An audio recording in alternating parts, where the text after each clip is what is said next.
Thank you so much, Professor Greg Bunches, as well as Dunstan, to join us for this session. The premise of really constructing the dream day comes from a discussion with Dunstan. So I'm very, very excited to have both of you here.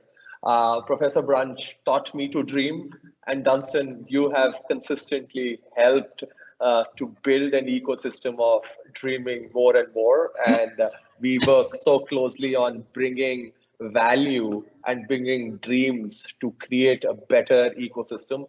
Dunstan spoke about the key opportunities of doing something which necessarily people are not always doing, like building a fantastic sports academy or building a large ecosystem of a healthy sanctuary in the Middle East, which people earlier would not perceive. But those are ideas which I and Dunson often speak about, and how we can bring industry as well as potential global funds who are trying to incubate thoughts around it. I would love to have Dunstan, if you could give a quick introduction on yourself, since we are recording now, on what you've been doing, and what are the agendas between how we are trying to address the 2.0 of UAE growth in today's ecosystem. Dunstan? Yeah, thanks, Pranav, and thanks, Greg. It's been wonderful to be with both of you. To give you a brief, I come from a corporate background with an experience of more than 20 years, plus an entrepreneurial journey of about 12 years, after which I have taken this assignment of Chief Operating Officer with the Royal Office. So my career spans of more than 35 years plus. And currently we are associated with the family offices, the so-called family offices in UAE, where we are trying to bring in talents, where we are trying to bring in business entities, where we are trying to bring in entrepreneurs who are scattered across the world and who want to pursue their dream of expanding within the Middle East. So most of the people, Dubai has been a dream for everybody. And even if you ask a small child in any part of the world, they will be able to tell what Dubai is all about. Because Dubai has always been famous for its uniqueness, whatever it is there, whether it is the tallest building, whether it is the biggest swimming pool, or whether it is the deepest swimming pool, or whether it is the roads or infrastructures, anything, you name it, Dubai has always been amazing. And people were just longing to come and be in this wonderful place. So we are now trying to support those people who want to pursue their dreams. And we, being part of the family office, it becomes imminent for us that we can guide them in the right path, help them with what are the necessities or needs of the current situation in this country, and make them sustain the business models rather than getting into a competitive mode. Because see, there may be plenty of opportunities available here, and there may be plenty of players also available here. So there is no point coming and becoming one of the players and then getting into a competitive environment and then Correct.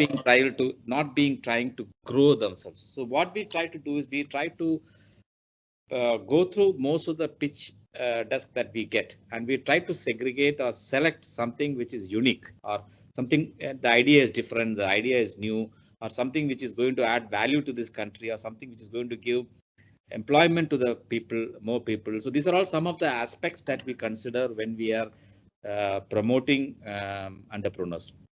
And once we select them, we make sure that we facilitate them with end-to-end solutions. Like we provide them with the local sponsorship, government licenses, visa. We allow them to use our royal name and logo for all their business correspondence, and we handhold them till they are with us, which means every month we sit with them, we review with them. We are, as if we are working in a corporate sector, we review their performances and we understand what are the hurdles that they are undergoing in order to perform well. We pitch in We support them and make sure that the hurdles are kind of avoided or curtailed. And we make sure that they do well, because at the end of the day, anybody who comes and be part of the family office, it is important to us as well that they need to perform, because we can't have anybody that is associated with us as a non-performer, because it affects the private office much more than anybody else. So that is very important for us. And yeah, so that is how we are trying to see Lovely. how we can Lovely. So, Dunstan, I wanted to pick that up. The reason why I brought you and Professor Bunch together is that Professor Bunch is one of the leading partners to the thought of innovation, growth, and not only at the University of Chicago, but across the region. Pre-COVID, I know that he used to travel to the region in Asia at least half of the year, if not more, advising firms to identify growth. And while I thought both of you are very business augmented, the reason why I brought you guys together was to talk about what Dunstan you stand for and what Professor Bunch you stand for in the area of soft growth. You know, we can always talk about helping someone with money, or we can always talk about helping someone with infrastructure. But innovation happens when you look at something which is unique, and you're a proponent of driving uniqueness to build long-term value. Because if something is unique, people are excited about it, people invest in it, and people bring value structures. So the ability to drive excellence of not only companies who are wanting to come and build a larger life of their own entities in the Middle East, but also people who are earlier, erstwhile used to be primarily from the West, but today you have global people from the parts of East and Southeast Asian region who are wanting to bring their businesses, bring their values together. In fact, Professor Bunch not only works with American companies, but he works significantly with companies who are scaling up in Brazil, who are scaling up in Africa. And Dunstan would, in the due course, speak about what the family office is doing within Africa. But the fundamental play is that I wanted to highlight this conversation about how, while we make and we always think about making a living, how do you make a life? I wanted to build this construct as a perspective of realization and how innovation could be bred to make sure things are in place. Professor Bunch, would you want to pick my mind on that with the Dunstan perspective?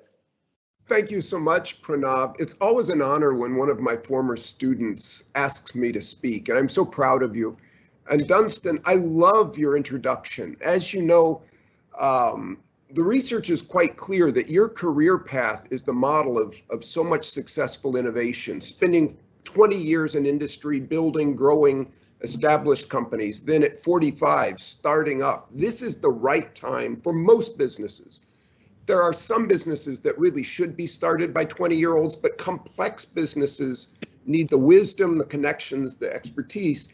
And then you've done something that's similar to my path. As you were 12 years or so into it, you moved to what I'd call the modern elder, to being that person who becomes the wise person who brings these other entrepreneurs together. And that's similar to my path. I spent about 20 years growing for-profit and non-for-profit businesses. Then I became an entrepreneur. And then at this stage in my life, I teach young people and I advise them around the world. So I love business, as Pranav knows. Business is an agent of world benefit. Business is something that creates good jobs, it enriches societies, it delights customers, and it must benefit the owners. So I often say that we need to reimagine capitalism such that we're focused on human flourishing. And this must benefit the owner, but it also has to benefit the customer, has to benefit the employee, and then society must benefit. So I love your focus on this because I think this is the future of great business and capitalism, is the investing of money not only for financial return, but for human flourishing. You may know, you probably work with a woman at Harvard named Rebecca Henderson. Professor Henderson has recently written a book called Reimagining Capitalism. It's fabulous. So that's what I love talking Yeah. with you about this. Yeah, good. Yeah. Pranav, would you like to ask a question? Yeah, I would, Professor Bunch, I would pick your brain first and then sync it up with Dunstan because I know Dunstan's answer to that. When you look at building businesses which cut cross-cultural avenues and helping organizations that are currently seemingly fundamental into their regions, like how do you move into areas and what makes people move into areas which consume decisions of something of the unknown? And I would like Dunstan to take over from there, but potentially, what do you see with firms that you consult or you talk to investors or fundamental CEOs, founders who are looking to grow but not looking to move out of their comfort zone? What is your view and advice to them, keeping in mind that we have this entire new magical land of the Middle East currently setting up construct of a beautiful infrastructure, which is far more constructive in a post-COVID way, where technology infrastructure is in place, healthcare infrastructure is place. How do we bring the attention of companies that you advise, and I just want to take an overview on them saying that can we enter into the Middle East market, not only for the money that is available? Yes, so that's a good question, and you won't be surprised. I'm going to go back into history because history drives strategy. We must know history. And I'm going to go back to the Abbasid Caliphate, when the Abbasids brought together the wisest people in the world from every nation, every religious tradition, and said, bring us wisdom, bring us knowledge to benefit people. And it was an amazing flourishing. It was sometimes it's referred to as the House of Wisdom, sometimes the Translators Movement. But in this time period, all the best and brightest minds came together to benefit humanity. I think we have that opportunity, especially post-COVID, because people have realized we have a human problem. Of course, we have national and family and ethnic and religious issues, but I think we now see we have a human problem. And if we can bring together this wisdom in a way that benefits people and countries around the world. So I'm very excited about that, but it starts with understanding human beings actually have collaborated in the past and that we now can collaborate in the future. Of course, we'll have rivalries, just like there's rivalries between two cricket teams. You know, when there are test matches, of course, one team cheers for the other. I mean, one fan cheers for the other. But my hope and dream is that we'll look to a point on the horizon that says, how do we benefit our children, our grandchildren? And doing that through business is a tremendous opportunity. I like government. I'm an academic. I think business is the great lever to create jobs and a future. I'm very optimistic about that, Pranav. So I'll let you ask another question. So Dunstan, I wanted to pick that up as well, that when you as a leader are looking at people who want to invest in the Middle East and you are leading the foray, I'm just curious to view that what is on your top perspective that these 2-3 things have to be objectified, that you need these kind of people. What has been your area of identifying successful partnerships which have made exciting support and successful augmentation, not only for the family office, but also for the country and the people over there as well? Any top 2 or 3 areas which you think are have been extremely objective with you? Yeah. See, we see this in two aspects. One is new entrepreneurs and new business entities. We treat them separately. We don't get into their expertise or past what they did, etc. But when we come to big groups like what I was saying, the Sports Academy, which is going to be headed by Kevin Peterson, we see that as a brand. We see people who are behind that. Because at the end of the day, when an academy of such class has to be in this country, it has to have that level of expertise, or it has to have that vision, what it is going to deliver. So when we see at the board, when we see at the people who are involved in it, for example, the football is going to be anchored by Messi. We know, okay. Yeah. Golf is going to be anchored by Wood. Cricket is going to be anchored by Kevin. So like that, when they say that, okay, these are the 7 sports and these are the 7 legends who are going to be behind that academy, we know, yes, it is a wise proposition for us to partner. So at the end of the day, it is a win-win situation, and we can kind of collaborate and make sure that that academy does well. Okay. Yeah. But when it comes to an entrepreneurial thing, what we basically do is, what is that project is all about? Is it a unique project? What is the contribution that it is going to bring to this country and to the people of UAE? Okay, the revenue model is secondary. Okay, that will definitely going to happen. But how the project is going to succeed in this country is something which we look for in that project. So these are some of the basic things that we are quite clear in before ascertaining whether we should partner or not to partner. And the second thing is, we also now give preference to women entrepreneurs, because day before yesterday I was attending an international business summit where I was one of the panelists. So the question asked was that why is that there is only 3 or 4% women entrepreneurs and 97% of men entrepreneurs? Now the question is, it is up to them. It's back to them. Who has to bell the cat? See, unless we get proposals from women entrepreneurs, we cannot create women entrepreneurs. It has to come to us. It has to come to us. They have to take the lead, and they have to say, okay, we want to become entrepreneurs, rather than taking up a job and playing a second fiddle in the family or so today it has to change. So because, and we have done that, because in many organizations, if you see, it is true that the C-level executives are predominantly dominated by men. It's not that they are not comfortable with women, but probably they would not have got the right person.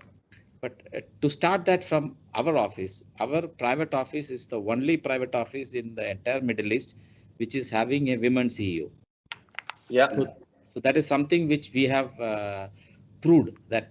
And I'm sure now other private offices are definitely going to follow suit, saying that, okay, when this private office can have a women CEO, why not this? It definitely it will be considered. And so we are happy that we have started a revolution. We have started a revolution in this manner.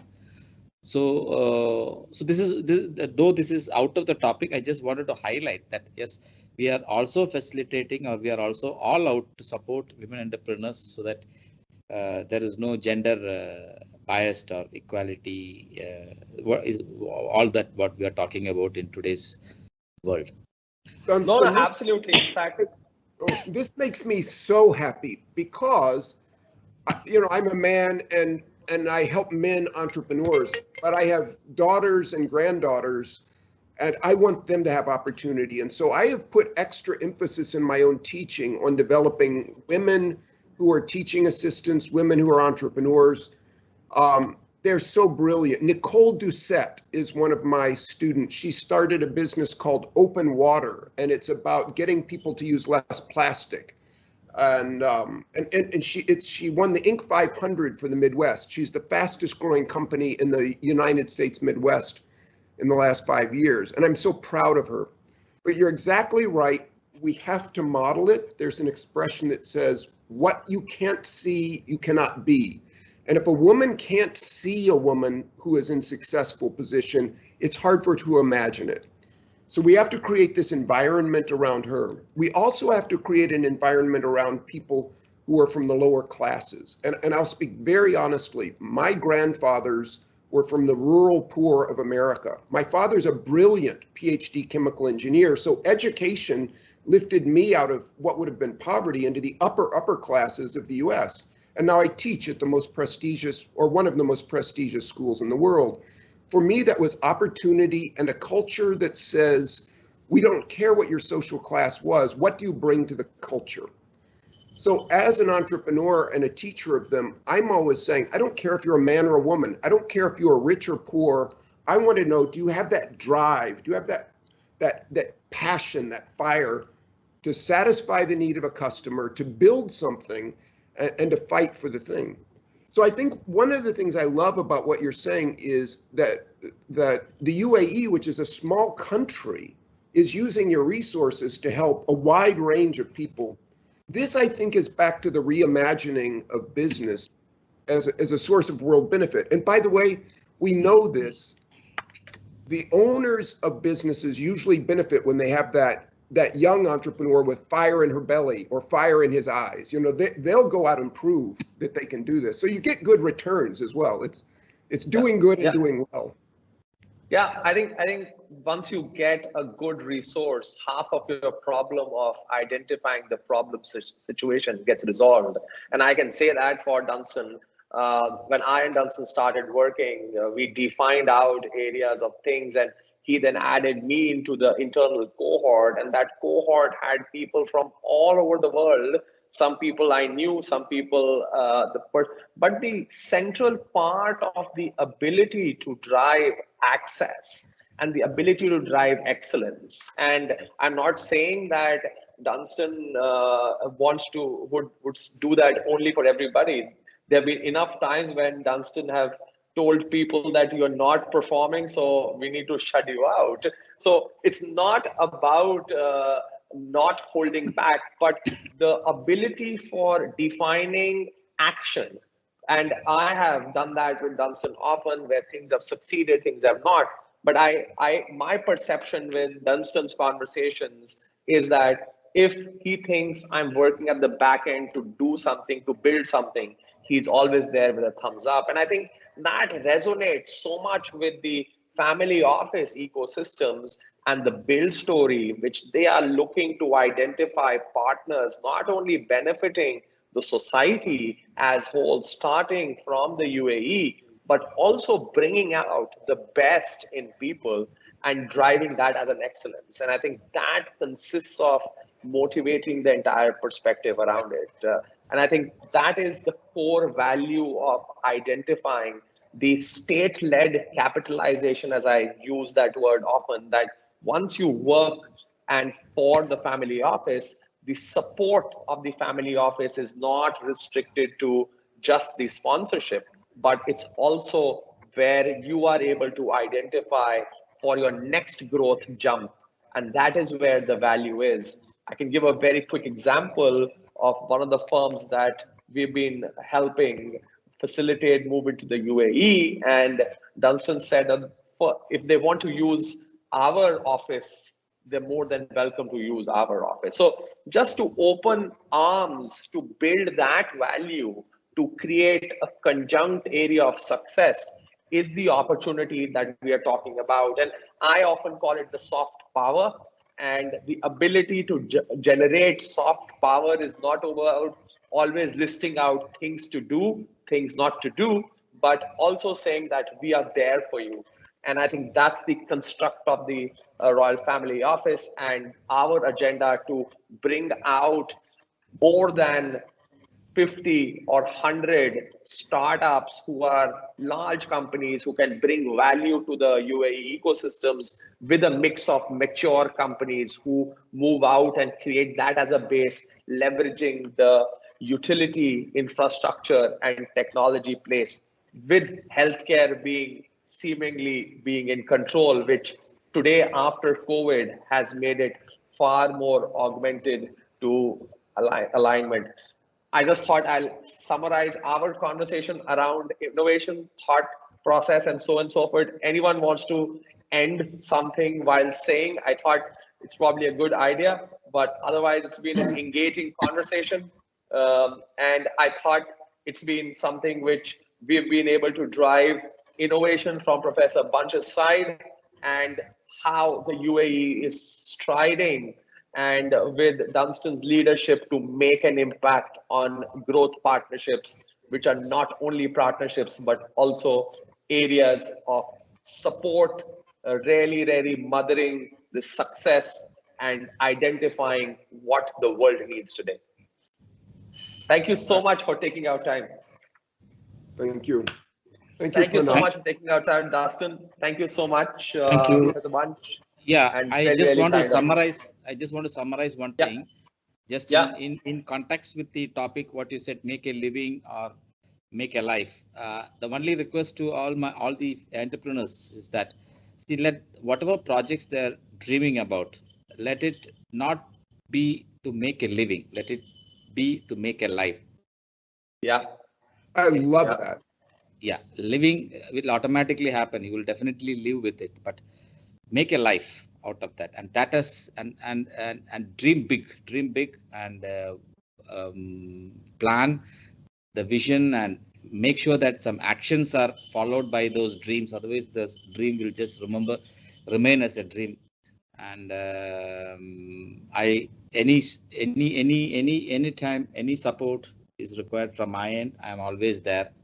And so thanks once again to Pranav, and it was wonderful talking to you, Dr. Greg, and I'm happy to be with both of you. Thank you. Super. Pranav, would you ask can you ask Dunstan if I can have his email address? I would love for you to speak to students at University of Chicago. They need to hear that people are good business people, willing to invest in businesses that should be very profitable, but care about making a life. I will make that happen, Professor Bunch. We talk so much about maximize shareholder value, which is of course important, but I teach my students maximize life for yourself, for your society, and others. So I would love for you to bring that message from yourself and from UAE. I think it would inspire University of Chicago students. Thank you. I'll be humbled. Super. Thank you. I will do that. I will do that, please. And thank you so much for spending time. Dunstan, I just want a minute from you right after this call, and we'll pick that up. So Professor Bunch, thank you so much, and really, really kind of you to sync that up. Thank you so much. Bye. Bye.